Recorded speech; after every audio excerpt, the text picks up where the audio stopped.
Olá, seja muito bem-vindo e bem-vinda ao nosso RH de conteúdo.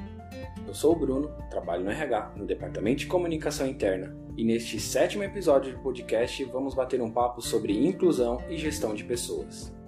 A Lei Federal 8.213 de 1991 estabelece de 2 a 5% de reserva de vagas em postos de trabalho para pessoas com deficiência em empresas com mais de 100 colaboradores. Ela é um dos principais instrumentos de garantia dos direitos da pessoa com deficiência, a conhecida Lei de Cotas, que completou 30 anos em julho deste ano. E mesmo após todo esse tempo, é um assunto que tem que ser colocado em pauta constantemente. A lei é um grande marco para a inclusão social, mas ela não garante a qualidade desta inclusão, e por isso a sociedade tem um papel fundamental neste tema. O número de pessoas com deficiência incluídas no mercado de trabalho vem aumentando, mas ainda é preciso avançar em aspectos da cultura corporativa para poder quebrar paradigmas. E para falarmos um pouco mais a respeito deste tema, convidamos a Daniele Araújo, que é psicóloga da Rede Lúcia Montoro, que é uma entidade do governo do estado de São Paulo, cujo objetivo é reabilitar as pessoas com deficiência física, transitória ou definitiva, e também a Thaisa Passetti, que é do RH do Grupo Sonda. Meninas, sejam muito bem-vindas ao nosso podcast. Daniele, eu gostaria de aproveitar e agradecer a sua participação. Ficamos muito felizes que você tenha aceitado o nosso convite para esse bate-papo sobre esse tema de extrema importância. E para começar, gostaria que você nos contasse um pouco mais sobre a Rede Lúcia Montoro, onde que fica, quais são os serviços que vocês realizam lá, quais são as deficiências que vocês tratam, né, que vocês cuidam. Eu agradeço o convite, é uma honra para mim estar aqui, principalmente representando uma rede de excelência em reabilitação, com certificação internacional, nesse fazer, conquistada justamente com a ideia de uma saúde integral, de uma reabilitação que é feita com pessoas com deficiências adquiridas ou congênitas, sejam elas transitórias ou permanentes. Nós oferecemos um atendimento multiprofissional, né, interdisciplinar, para as pessoas com deficiência, sejam elas amputadas, doenças degenerativas, pessoas com deficiência intelectual, visando sempre desenvolver o melhor potencial humano dessa pessoa. Então a gente cuida desde a saúde física, mental, até a inclusão social dessa pessoa. Então a rede ela se estabelece tanto na capital quanto no interior do estado de São Paulo. Também. Isso.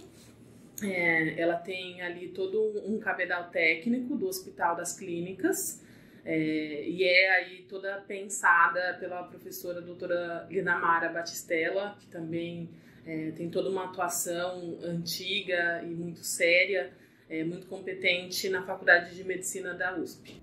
E como que uma pessoa que precisa ser tratada num centro de excelência consegue chegar na Rede Lúcia Montoro? Qual que é o caminho que ela tem que fazer? O encaminhamento ele é feito via CROSS. Toda uma estruturação pensada pelo Ministério da Saúde também, né? Pela Secretaria da Saúde. Então, em geral, ela tem um cuidado numa UBS, né? Então, ela sai de um estado agudo dentro de um hospital geral.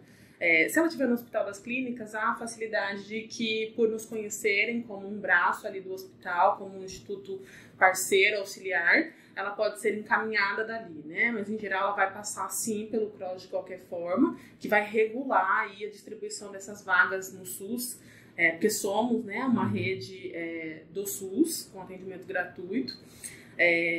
E aí ela precisa haver essa regulação para que a distribuição dessas vagas aconteça de uma forma justa, né, e igualitária.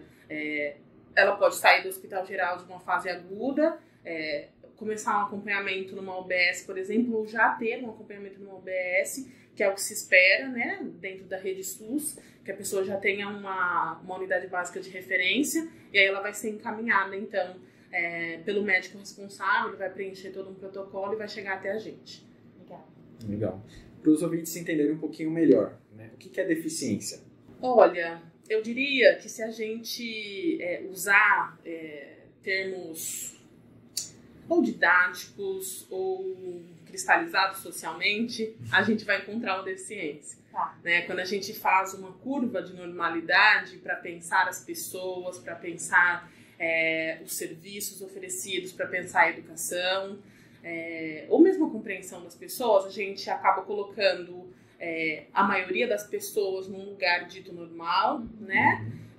E um tanto de pessoas num lugar que, se não atinge aquele ideal físico, e aí a gente pode falar de motor, perceptual, sensorial, acho que já falei sobre o intelectual, né? Se ela não atinge aquilo, ela então tem um déficit. Ela tem um déficit em relação ao que seria a norma. Então essa pessoa se caracteriza como uma pessoa com deficiência. Ela pode ter uma dificuldade de mobilidade, ela pode ter uma dificuldade visual, auditiva, sensorial, e aí se caracteriza então uma pessoa com deficiência. E acho que a gente vai poder ainda discutir, conversar um pouco mais aqui nessa nossa conversa sobre o quanto as barreiras mesmo impostas, né, pelas atitudes, as barreiras atitudinais, as arquitetônicas, também vão dizer sobre a magnitude dessa deficiência. Barreira de comunicação. Barreira de comunicação. E aí isso vai distanciando cada vez mais, né, a pessoa com deficiência das oportunidades. Né? Isso. E com relação à nomenclatura, né? Acho que ainda é muito comum a gente escutar portador com deficiência, especial, né? Surdo-mudo, para que não fique dúvida, que o pessoal que está nos ouvindo entenda, né? Qual que é a nomenclatura correta. Tá. A nomenclatura correta é pessoa com deficiência. Eu costumo dizer que, se a gente ficar na dúvida sobre como se referir, pense no seguinte: há diversas condições humanas, possibilidades de existir humanamente, né? Então, há pessoas, por exemplo, que conseguem andar com as duas pernas, pessoas que precisam se locomover com uma cadeira de rodas, outras com uma bengala, outras com uma muleta. Então, se a gente pensar que a condição humana ela é extremamente diversa na sua forma de estar no mundo, de se locomover, de falar, de perceber o mundo, a gente não vai errar, porque é isso, é uma pessoa com uma deficiência. Um portador, ele tem algum peso ali, né? Carrega algo. Isso. E a pessoa com deficiência, né? Dizendo aí de vários relatos que já ouvi ao longo de tantos anos de clínica ali dentro da rede do CIE, não tá carregando nada. É a vida dela. É simplesmente a vida dela como ela conheceu sempre. Ela experimenta assim. Ela pode até sentir estranho quando você fala assim, portadora, né? O que eu tô carregando? Não está carregando nenhum peso, não está carregando nenhuma cruz. Eu acho que esse tema ele traz para a gente uma consciência de que à frente de tudo é uma pessoa, né? À frente da condição existencial tem uma pessoa. Então, tem uma pessoa que precisa trabalhar, que precisa estudar, que precisa se relacionar, que precisa fazer parte dos serviços da sociedade. Então, esse tema lembra a gente o tempo inteiro, sabe? Pessoa com deficiência. E tentar, igual a Dani falou, não abreviar, PCD, eu tenho um colega de trabalho PCD, eu tenho um funcionário PCD, não. E o ideal, na verdade, é se referir até ao nome, né? Falar, olha, eu trabalho com fulano, eu trabalho com ciclano, eu trabalho com o João, eu trabalho com a Maria. Você não precisa falar assim, eu tenho uma pessoa com deficiência. Então, esse tema, ele lembra muito a gente isso, que na verdade é uma pessoa. E a condição de existência dela, que ela tem uma deficiência, que ela tem uma necessidade específica. Inclusive foi sábado passado, se não me engano, eu estava na minha mãe, e aí ela me contou de um filho, acho que de uma colega dela, se não me engano, e aí ela falou, que o filho dela é especial. Mas eu também sou especial, mãe.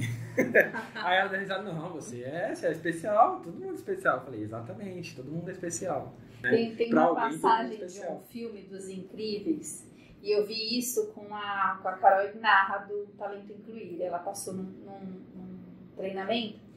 E aí o Flash, que é o personagem do filme, a mãe dele fala assim pra ele, você é especial, né? Todo mundo é especial. Ele fala, se todo mundo é, ninguém é, né? Então, ela até falava isso, especial é uma condição que você dá para outra pessoa por uma questão de afetividade, né? Da importância que aquela pessoa tem para você. Mas eu acho que vinha muito a gente se sentia melhor lá atrás, quando você falava assim, nossa, ele tem uma deficiência, mas é especial. Então era um discurso bem que para amenizar, parece, né? A situação. Né? E de fato você não precisa disso, né? Você precisa ter atitudes, né, que possibilitem que essa pessoa tenha acesso, né, às oportunidades. Não necessariamente só pensar no discurso. Né? Ô Dani, e é correto a gente pensar que todas as pessoas com deficiência, elas desenvolvem uma habilidade para poder compensar a sua limitação? Olha, não necessariamente. Se a gente for pensar que uma pessoa com deficiência desenvolve uma habilidade para fazer uma compensação, a gente vai partir daquela mesma ideia da pessoa especial que está tentando alcançar a norma, por exemplo, aquilo que é dito como normal. Eu acredito que ela vai desenvolver aquilo que está dentro do potencial humano dela e principalmente aquilo que ela foi oportunizada também. Então, quando a gente, enquanto sociedade, quando uma família, quando o sistema de saúde, quando os empresários, né, no ambiente de trabalho trazem oportunidades, essa pessoa ela vai ter muito mais possibilidades de desenvolver o seu potencial humano. Diferente se ela tiver que encontrar o tempo todo barreiras atitudinais, barreiras de comunicação, barreiras no trabalho.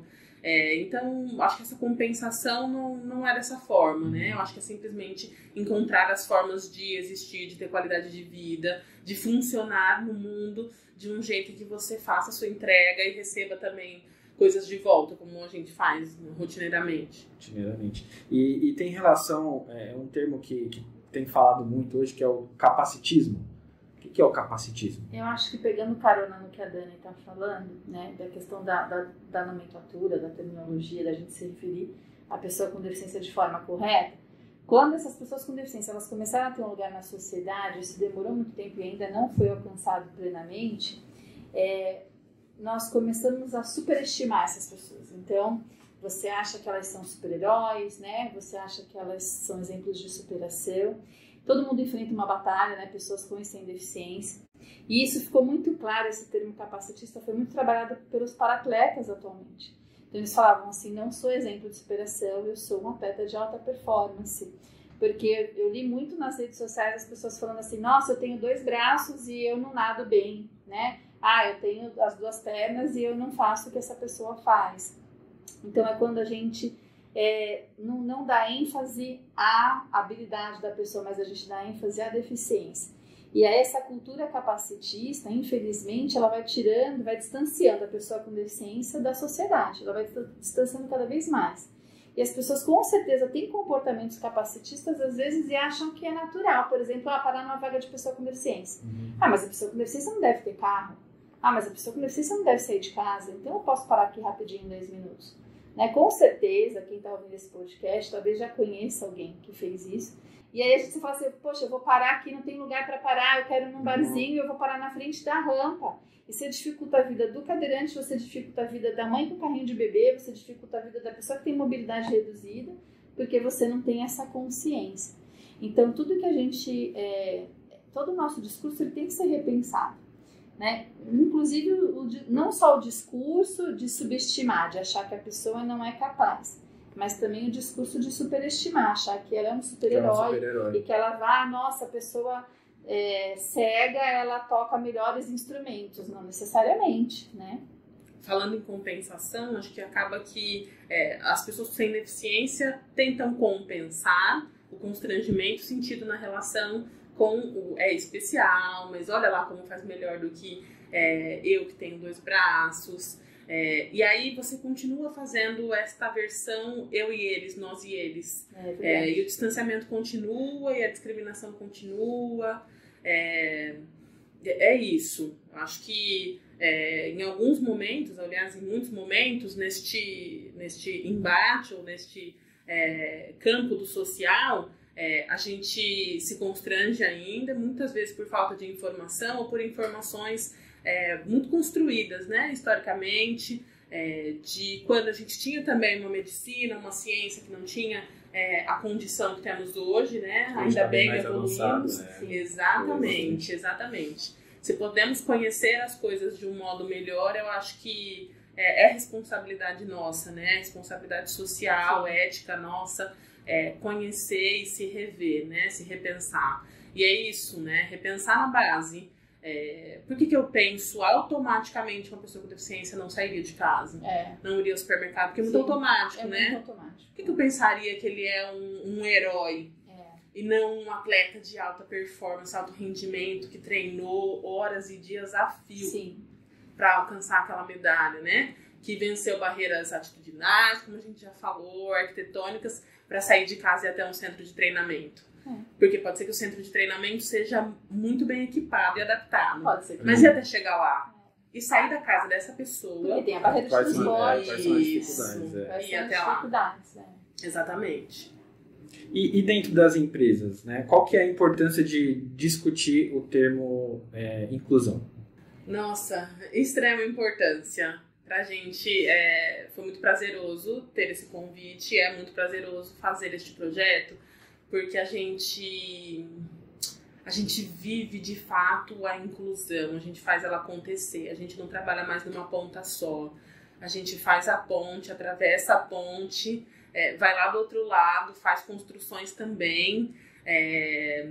Não adiantaria que a gente preparasse uma pessoa ali dentro, né, de um ambiente de saúde, se a gente não pudesse dialogar com a comunidade, se a gente não pudesse levar informações, e não só eu como técnica, né, daquele lugar, mas principalmente nas nossas rodas de conversa, o grande protagonista é o que a gente chama de paciente, né, porque somos um local de cuidado em saúde, mas aquela pessoa, né, temos lá pessoas que falam por si, cumprindo de fato a ideia de que nada sobre nós sem nós, né? Então eles de fato estão ali para falar sobre isso.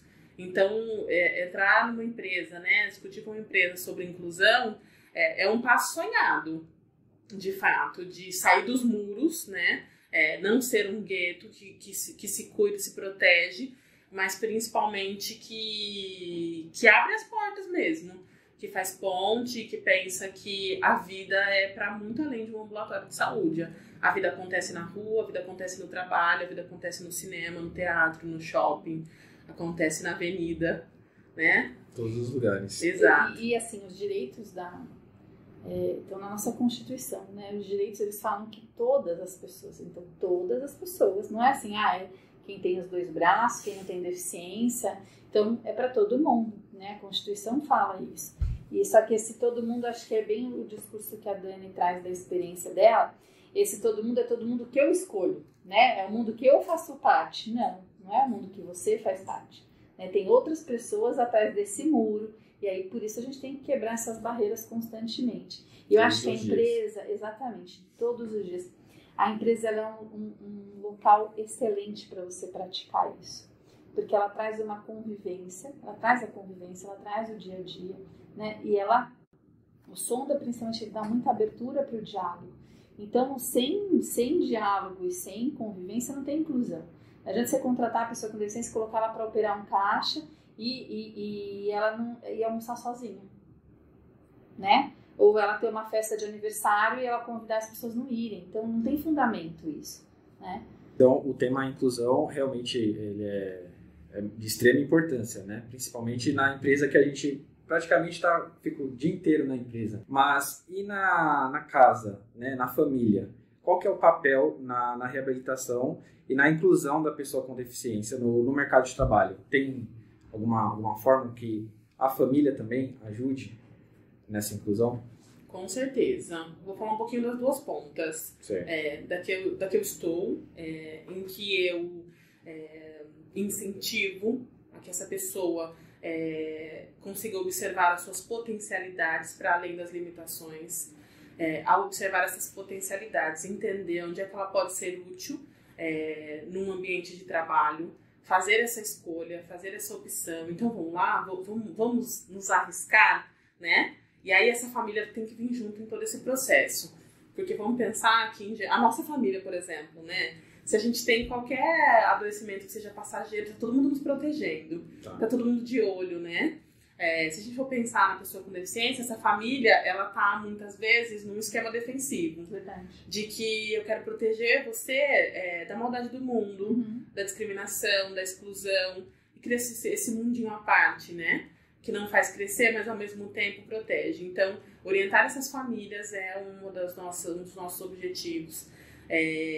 Eu acho que quando eles também percebem, as famílias percebem as nossas ações e quando eles podem perceber no oferecimento, por exemplo, de uma vaga de emprego para uma pessoa com deficiência, que por trás daquilo tem toda uma comissão, tem todo um olhar, que não é só o preenchimento de uma cota, que tem realmente um planejamento e a execução de ações de inclusão que sejam completamente humanizadas, aí a gente consegue fazer a coisa funcionar, né? E muitas vezes essa pessoa na primeira entrevista, acho que vocês podem até falar melhor sobre isso, ela vai chegar com alguém acompanhando junto, vai chegar com alguém junto com ela.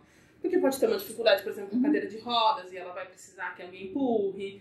Pode ser que depois a gente consiga que ela venha sozinha, que também será formidável. Mas inicialmente ela vem com alguém. Deixa esse alguém entrar. Sim. Né? Se essa pessoa quiser falar muito por ela, eu vou pedindo ali gentilmente que aquela pessoa que está se candidatando à vaga se expresse. Né? A senhora pode complementar, né? A senhora pode complementar, mas eu quero ouvir dela. E aí, depois, no primeiro momento que você possa apresentar tudo isso para essas pessoas, o que vocês fazem, né? Essa inclusão no trabalho extremamente humanizada e cuidadosa. Aí sim, se eu quiser ficar um tempo só com essa pessoa, pronto, né? A senhora pode aguardar ali, por favor. Porque quando eles vêm eu acho que todo candidato ele vem com uma expectativa muito alta, né? E a expectativa pode ser positiva, mas também traz muitos receios. Quando você permite que a família participe, pelo menos da fase inicial da entrevista, e a gente depois pergunta, olha, você quer terminar sozinho, você aguarda lá fora, e depois eu até vou, a gente até vai e repassa com a família os benefícios, o salário, né, quais são as próximas etapas. Acho que a família começa a perceber que a empresa também é um lugar seguro, assim como a casa dessa pessoa. E aí ela fala assim, não, eu me sinto segura, né, para dar essa autonomia. Porque a gente busca que ele tenha a maior autonomia possível, né? E a gente entende que às vezes o que a gente gostaria não é possível. Tem gente que precisa ir acompanhado para o trabalho todo dia, porque não consegue reter, por exemplo, o caminho de ida e volta. Mas tudo bem, ok, a gente está falando de uma situação. Agora tem outras situações que a pessoa ela vai conseguir desenvolver, né? Eu lembro até hoje que tinha um rapaz na Zona Sul, ele teve uma sequela de um AVC e ele perdeu a força motora do braço esquerdo. Eu cheguei na loja, ele estava repondo a mercadoria com o braço esquerdo. Eu falei, não faça isso, né? Brinquei com ele. Ele falou, não, depois que eu comecei a usar meu braço esquerdo, ele melhorou. Eu nem preciso ir na fisioterapia. Aí depois eu até chamei ele, falei, não abandona a fisioterapia, né? São duas coisas. E aí ele falava assim, nossa, você tá falando igual a minha mãe tá falando assim, usa o braço bom, usa o braço bom, usa o braço bom. E a gente vai aprendendo que a gente também tem essa fala de proteção, né? Você fala assim, nossa, é verdade, ele sabe que é bom para ele. Né? E para ele estava sendo funcional. Ele falou assim, nossa, a minha garra melhorou, eu tô conseguindo segurar com mais firmeza, porque ele abastecia óleo, porque eu tô conseguindo, né? Tô treinando o meu braço, o braço que eu tenho dificuldade. Então, acho que a família tem esse cuidado, até pela experiência que a família tem com escolas, né, que não foram inclusivas, enfim, com várias dificuldades. E a empresa tem também um pouco desse cuidado, mas se a gente, igual ela falou, né, nada sobre nós sem nós, se eles nos sinalizarem e a gente der essa liberdade, a gente vai conseguindo caminhar na inclusão e o chão vai aparecendo, né? E no RH, Thaisa, quais são as ações que tem em prol da inclusão? Toda ação que ela é pensada para amenizar a exclusão já é uma ação afirmativa. Então, toda ação que a gente pensa é na convivência. Não adianta eu ter um discurso bonito, não adianta se eu não contrato a pessoa com deficiência, se eu não coloco ela no ambiente de trabalho, se a gente não permitir que ela tenha uma convivência. Mas é claro que os treinamentos eles são essenciais, né? Inclusive esse que o Sonda está participando, eu respeito as diferenças da Rede Lucy Montoro, que ajuda a gente a entender melhor o mundo da deficiência, né? Como que você atende um cliente com deficiência, porque a partir do momento que ele está no mercado de trabalho, ele é um cliente em potencial. São ações afirmativas. E o RH tem sempre que fazer esse tema ser recorrente. Não é uma coisa que falou assim, não, eu falei sobre isso uma vez, eu não vou voltar mais nesse assunto. Não.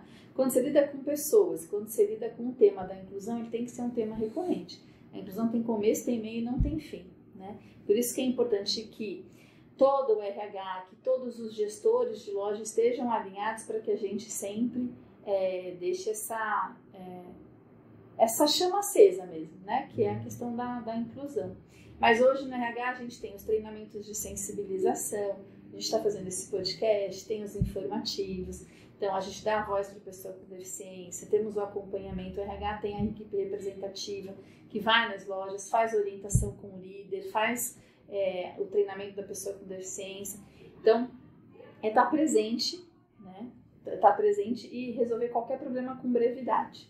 Acho que isso é o essencial.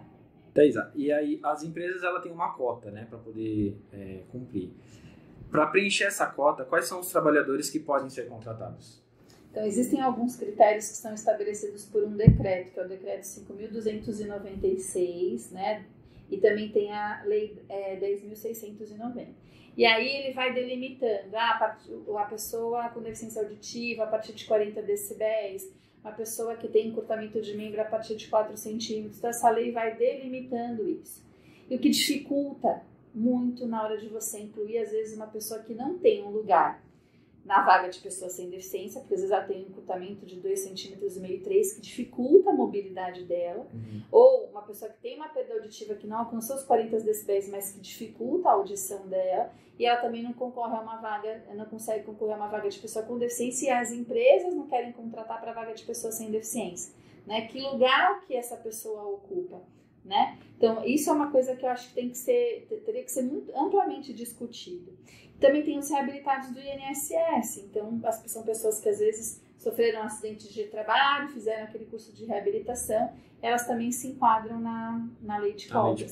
Só que até quando a gente fala assim, eu tenho uma deficiência, mas eu não me enquadro na lei de cotas, eu estou de novo falando de exclusão, né? Porque você tem uma limitação funcional, acho que a CIF traz muito isso, que é o que a Dani colocou no começo, né? Ela ocupa um lugar fora da normatização. Então, se ela ocupa um lugar fora de um padrão de normatização, então ela já deveria ser considerada uma pessoa com deficiência, né? E as empresas deveriam, sim, dar oportunidade para essas pessoas que têm uma dificuldade, têm uma limitação funcional, de locomoção, enfim, mas ela não se enquadra na cota de pessoa com deficiência, mas ela se enquadra como um colaborador e ela vai, ela vai contribuir com o trabalho dela. Sim, com certeza. E, Thaís, acho que é justamente aquilo que a gente tem discutido aqui, né? Em ampliar essa questão de preenchimento da cota, que eu acho que faz parte, eu acho que a lei está aí por uma necessidade, né? Da nossa socialização, mas amplia, que é isso que você está falando. A inclusão, ela está para além de ficar medindo, né? Mensurando de fora o que essa pessoa tem, qual é a necessidade dela, se ela tem um prejuízo ou não. Mas que ela também possa dizer, né, e contar essa história quando ela vem, por exemplo, para um processo de seleção, o que acontece com ela, né, o que ela tem, o que muitas vezes faz com que ela não consiga uma vaga de uma pessoa sem deficiência, por exemplo. Acho que o tempo todo a gente falou aqui sobre a deficiência num outro lugar, né, um pouco diferente daquilo que a legislação coloca, porque ela é mais quantitativa, né, tem seu motivo de ser assim, mas você sabe que até mais recentemente tem se discutido um índice brasileiro. A gente participou um pouco dessa formação, desenvolvida, salvo engano, pela Universidade de Brasília, e a ideia era justamente que fosse um instrumento autorreferido, que tivesse também as constatações médicas, mas que não fosse somente as constatações médicas. Que aí leva em consideração, se a gente pensar num instrumento mais prontinho, a CIF, né? Na Classificação Internacional de Funcionalidade, leva em consideração vários daqueles aspectos, mas aí vai pensar nisso.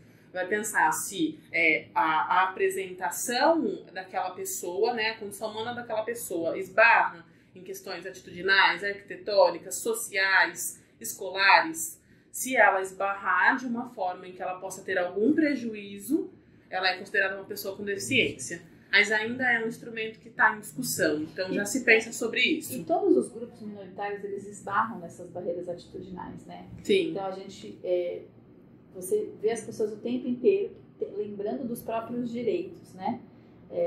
Mas na questão da pessoa com deficiência, eu acho que isso já tinha que ser totalmente revisto mesmo, porque, igual você falou no início, né, ficou muito claro para mim, ela não está nesse padrão de normatização, ela vai ter o mesmo acesso à oportunidade que as outras pessoas têm. Quando a gente fala em igualdade, de fato é igualdade? Será que eu não preciso de algum recurso para equiparar, né, o acesso dela? Então, se a partir do momento que você precisa de um recurso para equiparar esse acesso, então ela tem uma deficiência, ela tem uma limitação, né? Então, a gente falou do papel da família na inclusão, do papel da empresa e com relação aos colegas de trabalho. O que eles podem fazer para poder se tornar um multiplicador da inclusão?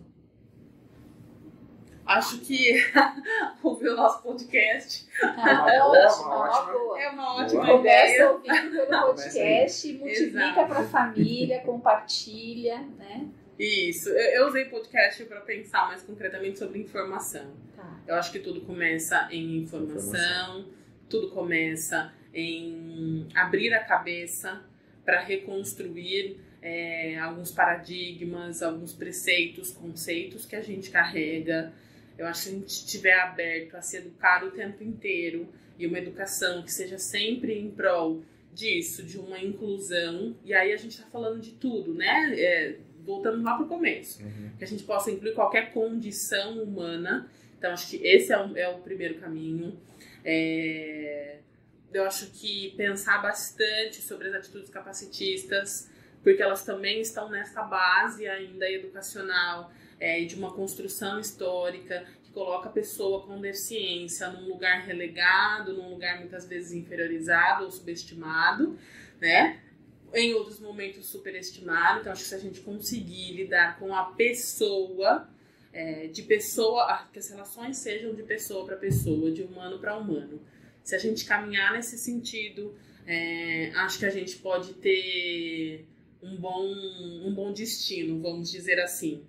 Acho que a ação de vocês em promover informação de qualidade, informação técnica, científica, é isso, né? Acho que a gente está em um tempo de fake news e de pouco cuidado, né? Com a ciência e com as coisas técnicas.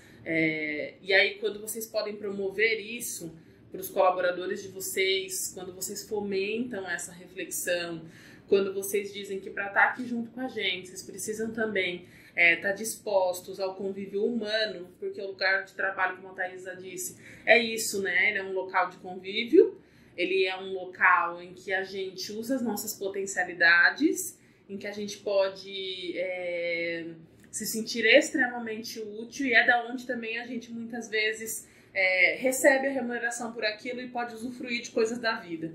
Então, é muito difícil viver sem trabalho, né? Muito difícil. Muito difícil viver sem trabalho para qualquer pessoa. Com a pandemia, né? Acho que quando todos nós já experimentamos em algum momento a exclusão. Às vezes você entra num grupo novo, seu primeiro dia de aula numa escola nova, né? Seu primeiro dia de trabalho. Então, a gente precisa que os colaboradores tenham esse olhar atento para o colega de trabalho. E lembrem do primeiro dia de trabalho deles, né? Do primeiro almoço sozinho, né? Como foi difícil. E hoje, olhando, às vezes a pessoa está tão adaptada que ela não lembra sobre isso.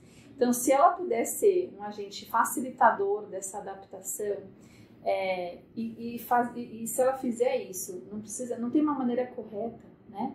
É só você falar assim, olha, você é novo aqui, né? Seja bem-vindo, se você precisar de alguma coisa, eu estou à sua disposição. Não precisa se apegar tanto, né, como é que eu faço, como é que eu deixo de fazer, mas se mostrar disponível. Eu acho que isso serve para pessoa com deficiência, para sem deficiência, né, que está entrando no mercado de trabalho agora. E a gente só funciona por causa dos colaboradores. A empresa só funciona por causa disso, né? Não adianta a gente ter o melhor discurso se lá na pontuação ela não existe. Sim. Na dúvida sobre o que fazer, ou sobre como perguntar, como se referir, primeiro, pensar que está lidando com uma pessoa, e segundo, eu acho que é uma máxima que a gente já utiliza muito nos serviços, né? Como eu posso te ajudar? Ótimo. Como eu posso te ajudar? Assim, né? Simples assim. Como eu posso te ajudar? Isso. Ótimo. Uma pergunta simples. Uma pergunta simples. Então, aproveitando essa pergunta mágica, né, como posso te ajudar, a Rede Luci Montoro entrou em contato com a gente para apresentar o Eu Respeito as Diferenças. Eu respeito as diferenças. Eu respeito as diferenças, né? Eu acho que vocês chamam de treinamento. É um treinamento ou é uma... Como que vocês se referem a esse? É um projeto, né? Eu respeito as diferenças. Porque eles convivem muito com o discurso da pessoa com deficiência que fala assim, nossa, eu fui em tal lugar e as pessoas não sabiam como me atender, né? E aí eles trouxeram pra gente a visão do cliente com deficiência e como que a gente deve conduzir esse cliente com deficiência quando ele precisar de ajuda, né? E aí eu queria que a Dani falasse um pouquinho desse projeto, né? E queria falar também que a gente vai fazer com que todas as lojas participem, então todas as nossas unidades vão mandar 2 representantes para que depois esses representantes possam multiplicar o conteúdo desse treinamento para os colegas de trabalho. Eu gosto da ideia de que sim, surgiu como um projeto, mas acima de tudo é uma ação em saúde. Quando eu gosto muito e me é muito cara a ideia de saúde integral. Tá. Que eu acho que a doutora Lina Mara sempre coloca como nosso maior objetivo, como nossa maior intenção e compromisso. A saúde integral que extrapole o cuidado estritamente médico, sabe? Então, fazer esta aproximação, então esta é uma ação que traz pessoas da comunidade, como a gente costuma dizer, as pessoas do nosso entorno, para que elas possam conviver conosco durante uma manhã. Nessa convivência, nós mostramos o que fazemos, você entra para bater um papo com as pessoas com deficiência, diminuindo, né, o nosso olhar, esta barreira entre vocês e nós, né? Estamos aqui para cuidar e só cuidar da saúde, porque a gente está, entre aspas, doente. A gente trabalha muito, muito, muito essa noção de que ninguém que está lá, né, como um usuário do SUS, como um paciente, está doente. Em geral, é uma doença, ela tem um tratamento e você chega se é uma cura ou não. Está numa doença com fora de possibilidade de cura, uma doença crônica, por exemplo.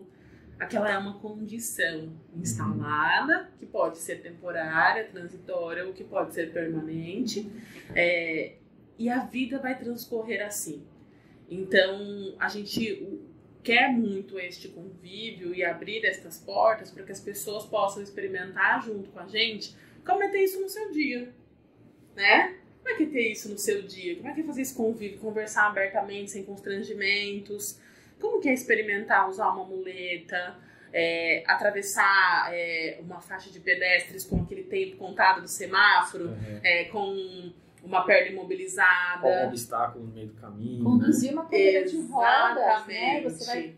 como é que você tem que fazer? Qual é o jeito correto, né? Exatamente. Então a gente caminha tanto na educação quanto e acho que é isso, é uma educação pela vivência, né? A gente sabe que a educação pela vivência, pelo exemplo, ela é muito mais transformadora do que simplesmente uma leitura ou a palavra dita.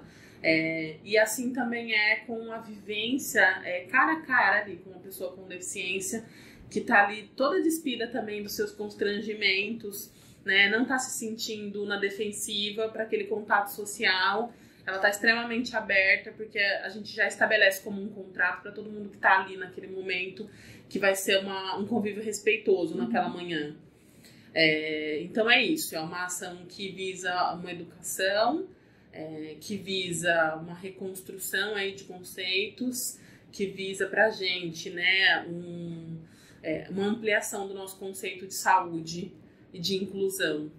Eu e o Bruno, nós participamos, né, no dia 1º, e a gente falou quanto foi uma experiência mesmo de vida enriquecedora, né? Muito enriquecedora. Porque você experimenta o lugar do outro, literalmente, né? Você experimenta. E aí você fica muito mais atento, você sai do discurso e você, né, parece que acende acho que reacende ou acende uma lâmpada e fala assim, não, peraí, né? Você experimenta, então peraí, você precisa tá atento, não só ao seu discurso, mas tá atento às ações, né? Tá atento ao que você faz, tá atento à acessibilidade, enfim. E esse podcast ele é para colaboradores, a gente faz para colaboradores, Mas eu acho que o tema é tão bacana que pode ser que seja muito multiplicado, né? E talvez chegue em outras empresas até. Então, se uma empresa hoje tiver interesse, que os colaboradores façam parte, né, do Eu Respeito as Diferenças, qual que é o caminho? Eles podem entrar em contato com a unidade Lapa, da Rede Lúcia Montoro, através do telefone 3803-4600. 3803-4600. Falar com a assessoria de imprensa. Vocês vão falar com a Daniela, muito provavelmente.